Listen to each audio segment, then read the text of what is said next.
복음서에는 예수님의 치유 이야기들이 많이 담겨 있습니다. 여러 종류의 병을 앓고 있던 사람들이 고침을 받고, 귀신 들려 있던 사람들이 노임을 받고, 심지어 죽었던 사람이 다시 살아나기도 합니다. 그런데 그 이야기들 가운데 다른 사람들이 병든 사람을 대신하여 예수께 나와서 고쳐주기를 요청한 사례들이 있습니다.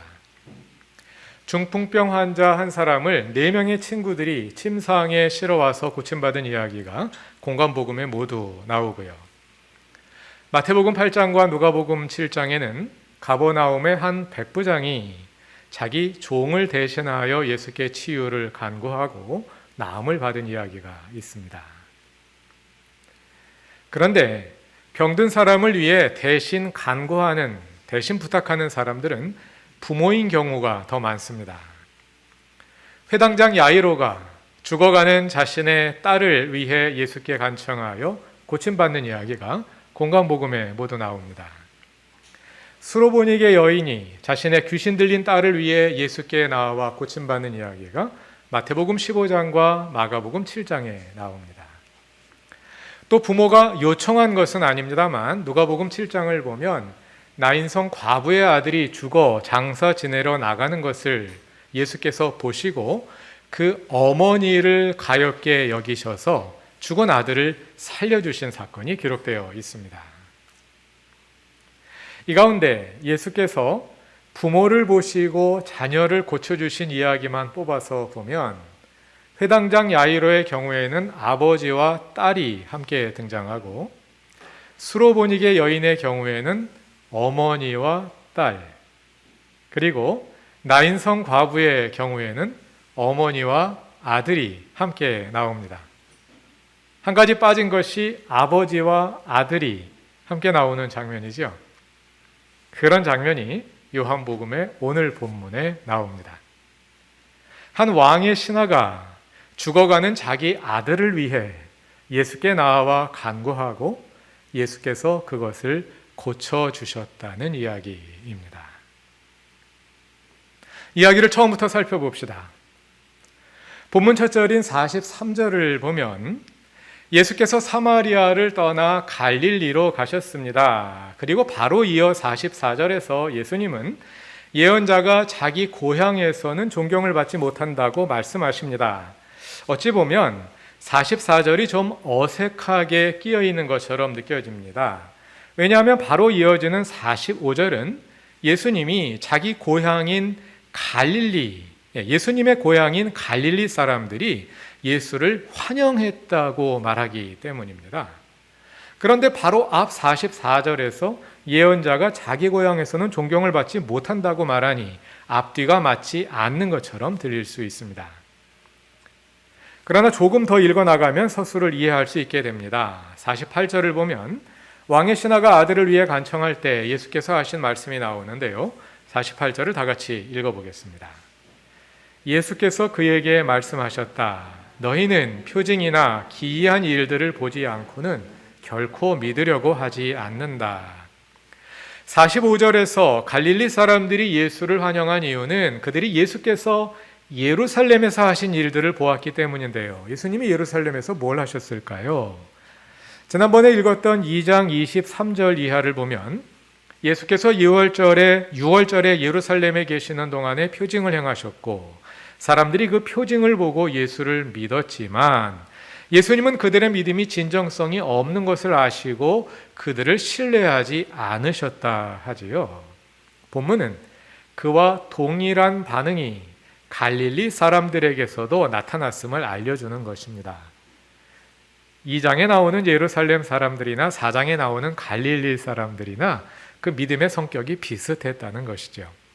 너희는 표징이나 기이한 일들을 보지 않고는 결코 믿으려 하지 않는다. 증거를 보여라. 그러면 믿겠다 하는 태도를 보이지만 그 믿음이 그리 진정성이 없다는 것입니다. 그런 견지에서 볼 때 44절은 독자들이 뒤따라 나오는 서술을 정확히 이해할 수 있도록 평가의 기준을 미리 제공해 주는 것이라고 할 수 있겠습니다. 오늘 함께 읽고자 하는 예수님의 치유 이야기는 46절부터 나옵니다. 예수께서 전에 물로 포도주를 만드신 적이 있었던 갈릴리 가나로 가셨습니다. 왕의 신하가 한 사람 있었습니다. 그의 집은 가버나움에 있었는데요. 아들이 병들어 앓고 있었습니다. 47절에 의하면 그의 아들은 죽어가고 있었습니다. 그가 예수께 나와 아들을 살려달라고 간청합니다. 여기서 왕의 신하로 번역된 헬라어 단어가 바실리코스인데요. 바실리코스는 왕을 가리키는 명사 바실리우스의 형용사입니다. 그러니까 왕에게 속한 여러 부류의 사람들을 의미할 수 있습니다. 왕족을 가리킬 수도 있고 왕실의 관리나 군대를 뜻할 수도 있습니다. 여기에서는 왕실 관리라는 뜻으로 번역한 것이죠. 어느 쪽이든 이것은 이 장면에 나오는 사람이 갈릴리 지역사회의 최상위 계층에 속한 사람임을 의미합니다. 게다가 그가 모시고 있는 왕은 갈릴리의 분봉왕 헤롯 안티파스였습니다. 그는 세례 요한을 처형한 장본인이지요. 공관복음에 의하면 헤롯 안티파스는 예수를 보며 죽은 세례 요한을 떠올렸습니다. 자기가 정치적 위협으로 삼아서 죽인 사람이 세례 요한인데 예수를 보며 요한을 떠올렸다. 그것은 그가 예수님을 요한을 잇는 잠재적 위협으로 인식하고 있었음을 보여줍니다. 그러한 현실에서 헤롯 안티파스의 왕실에 속한 인물이 예수를 믿는다는 것은 그리 쉬운 일이 아니었을 것입니다. 그 사람과 예수 사이에는 어떤 사회적 장벽이 존재하고 있었습니다. 그런데 앞에 나열했던 다른 치유 사건들에도 이와 비슷한 점들이 있는 것을 발견할 수 있습니다. 수로보니게 여인은 이방인으로서 유대인과 이방인 사이에 가로놓여 있는 장벽을 넘어온 사람입니다. 그리고 야이로는 회당장으로서 예수와 예수께 적대적인 유대인들 사이에 놓여 있는 골짜기를 건너온 사람입니다. 그리고 오늘 본문에 나오는 왕의 신하 역시 예수와 헤롯 왕실 사이에 놓여 있는 적대의 골짜기를 건너온 사람입니다. 그런 점에서 왕의 신하와 회당장 야이로 사이에 공통점이 있다고 할 수 있겠습니다. 두 사람은 모두 자기 집단, 예수와 자기 집단 사이에 놓여 있는 깊은 골짜기를 가로질러 예수께 나와왔습니다. 그런데 두 이야기를 자세히 살펴보면 둘 다 아이들이 죽기 직전에 예수께 나왔습니다. 회당장 야이로의 경우에는 예수께서 그 집으로 가시는 도중에 딸이 죽지 않습니까? 그래서 예수님이 그 집에 가셔서 죽은 딸을 살려내시죠. 이왕이면 좀 더 빨리 나오지 왜 죽기 직전에 나왔을까요? 아마도 그가 회당장이기 때문이어서일 것입니다. 유대 지도자들이 예수를 위험시하고 적대시하고 있는 상황에서 회당장인 유대교 지도자인 그가 차마 예수 앞에 나와 머리를 숙일 수는 없었던 것이겠죠.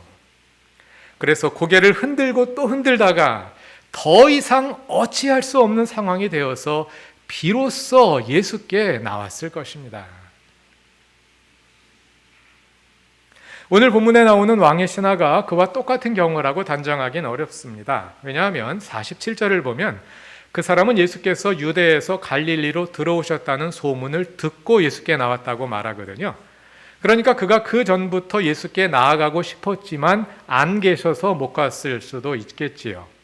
그러나 그 역시 헤롯과 예수 사이에 놓여있던 적대의 골짜기를 넘어 예수께 나아오려면 아마도 회당장 야이로가 겪었을 그런 갈등을 거쳐야만 했을 것입니다. 그런데 그렇게 어려운 걸음을 한 왕의 신하에게 예수님이 그리 친절해 보이시지를 않습니다. 아들을 살려달라고 애원하는 왕의 신하에게 예수께서 48절에서 말씀하시지요. 아까 함께 읽은 구절입니다. 너희는 표징이나 기이한 일들을 보지 않고는 결코 믿으려고 하지 않는다. 아들이 죽기 직전인데 예수님이 이렇게 뜸을 들이시니 왕의 신하의 입장에서는 정말 다급하고 막막했을 것입니다. 그런데 가만히 비교해 보면 우리가 오늘 비교하여 함께 살펴보는 다른 치유 이야기들에서도 그런 상황이 벌어집니다. 수로보니게 여인이 딸을 고쳐달라고 했을 때 예수님이 뭐라고 대답하시나요? 자녀들이 먹을 빵을 집어서 개들에게 던져주는 것은 옳지 않다. 요즘 말로 예수님이 참 까칠하십니다. 그런데 그때 여인이 어떻게 반응을 하나요? 주님, 그러나 상 아래에 있는 개들도 자녀들이 흘리는 부스러기는 얻어먹습니다. 이렇게 말하며 예수님을 설득해내지요. 정말 재치가 대단하지 않습니까?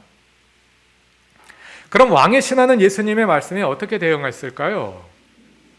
48절을 읽어봅시다. 그 신하가 예수께 간청하였다. 선생님, 내 아이가 죽기 전에 내려와 주십시오. 수로보니게 여인의 대응과 비교해 봅시다. 예수께서 자녀와 개를 비교하여 거절하시자 수로보니게 여인은 그 자녀와 개의 비유를 그대로 받아서 대응하지 않습니까? 그러니까 설득력이 있지요. 그럼 오늘 본문을 봅시다. 예수님이 표징에 대해서 말씀하시지 않았습니까?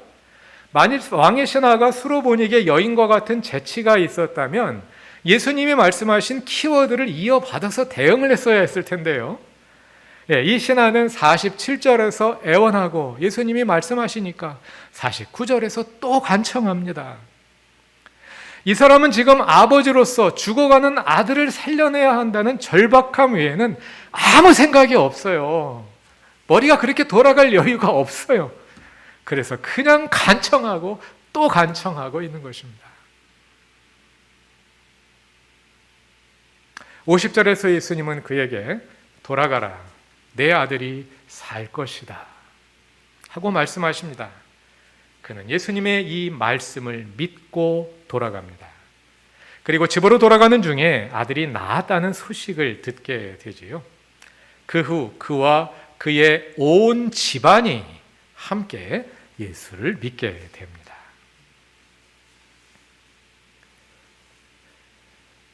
수요일마다 리더들이 모여서 주일 소그룹 모임을 미리 준비합니다.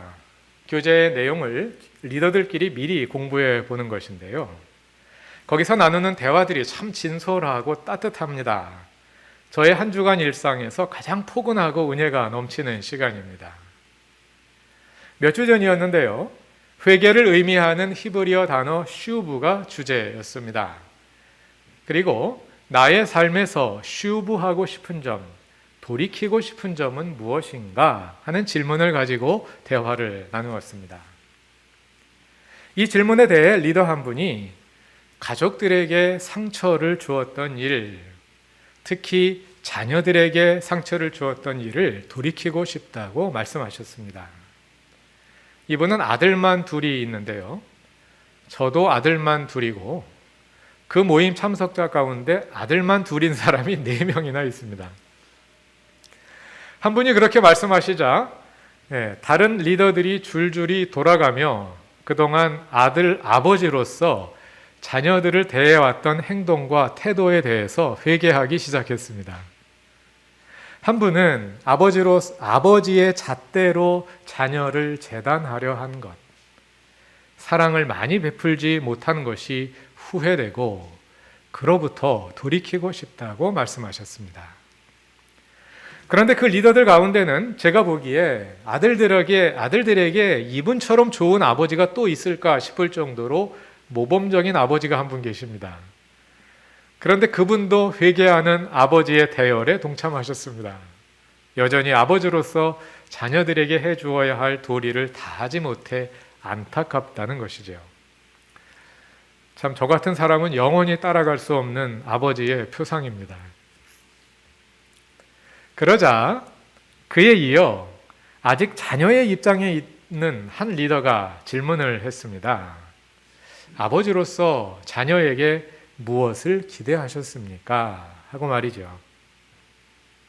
아버지 한 분은 자녀에 대한 기대가 크다 보니 불만이 커졌던 것 같다고 말씀하셨습니다. 그리고 내가 기대하는 것보다 본인 자신의 길을 가도록 응원하고 박수 쳐주는 것이 아버지의 역할인 것 같다고 덧붙이셨습니다.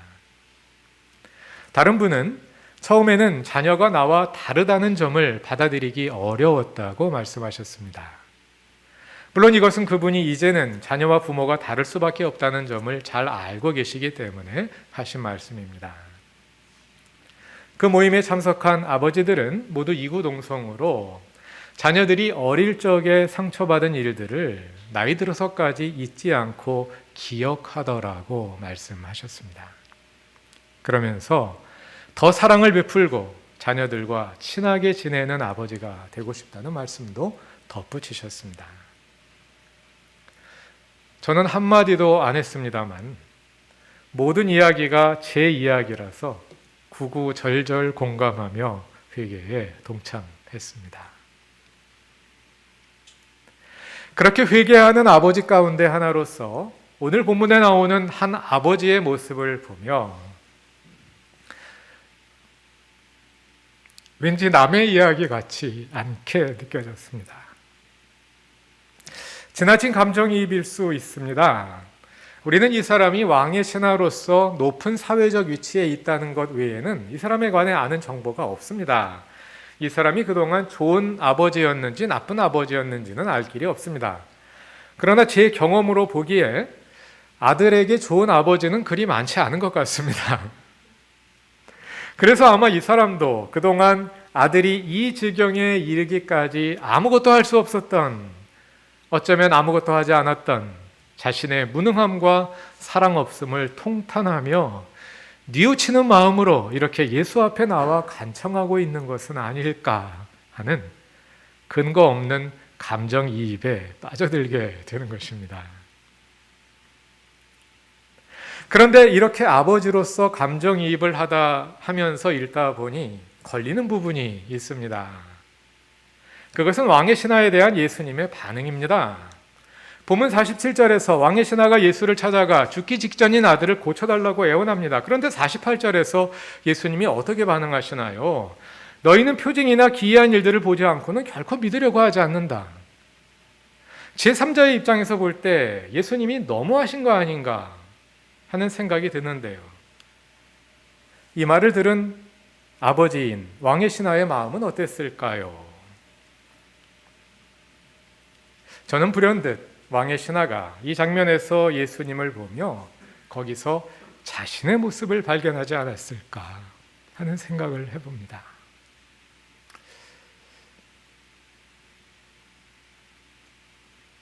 그래, 내가 아들에게 평소에 저런 식으로 말했었지. 좀 더 따뜻하고 부드럽게 말할 수도 있었는데, 아들에게 좀 더 친절할 수도 있었는데, 이런 생각이 들면 아버지의 마음이 더 메워지지는 않았을까요?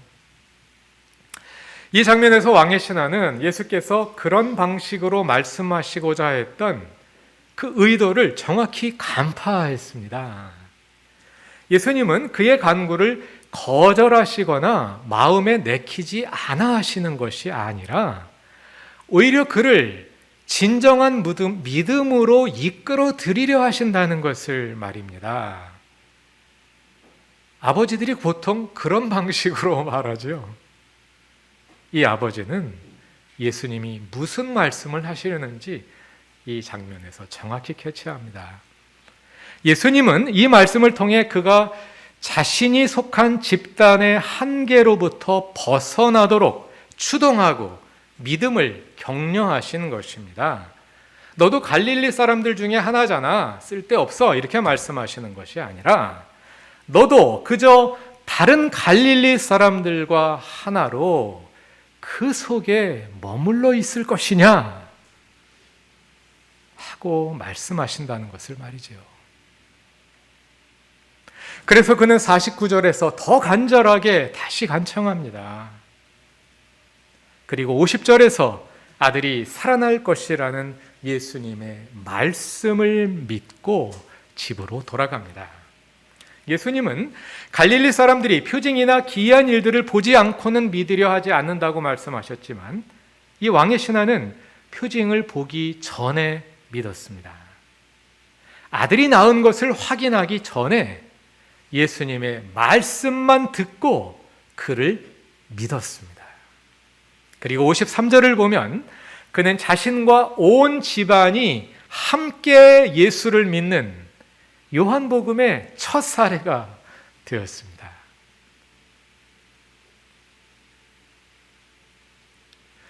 예수님은 요한복음 3장에서 이미 니고데모에게도 같은 초청을 하신 바 있습니다. 그때도 예수님은 참 까칠해 보였습니다. 그 적대 골짜기를 넘어 예수를 찾아온 사람에게 아니 예수님이 왜 이렇게 야박하신 걸까?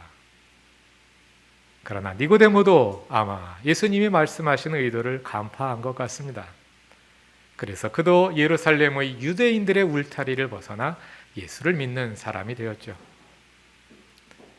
예수께서 처형당하신 바로 그날 그리스도인들의 생존이 가장 위태로워졌던 그 순간에 그는 자신이 그리스도인이라는 것을 공개적으로 고백하고 예수의 시체를 가져다가 장사한 장본인이 되었습니다. 예수님은 오늘도 우리에게도 같은 초청을 하십니다. 지금 세상이 어떻게 돌아가고 있는지 내가 잘 안다. 사람들이 어떻게 살고 있는지 내가 잘 안다. 그러나 너도 그저 그들 가운데 하나로 머물 것이냐. 내게로 나오라. 예수님의 초청에 감사와 기쁨으로 응답하는 그루터기 교회의 사랑하는 모든 교우들이 되시길 바랍니다. 다 같이 기도드리겠습니다. 주님께서 우리에게 베풀어 주신 사랑이 많으나 우리는 받은 만큼 사랑을 베풀지 못하여 늘 주님 앞에 그리고 사랑해야 할 사람들 앞에 죄스러운 마음입니다. 더 사랑할 수 있도록 도우시고 우리를 이끌어 주소서. 때로 우리가 속해 있는 집단의 울타리가 우리를 믿음으로 살지 못하도록 막습니다. 우리를 깨우치시고 용기를 주셔서 주님을 향해 한 걸음 더 나아가게 하소서. 예수님의 이름으로 기도드립니다. 아멘.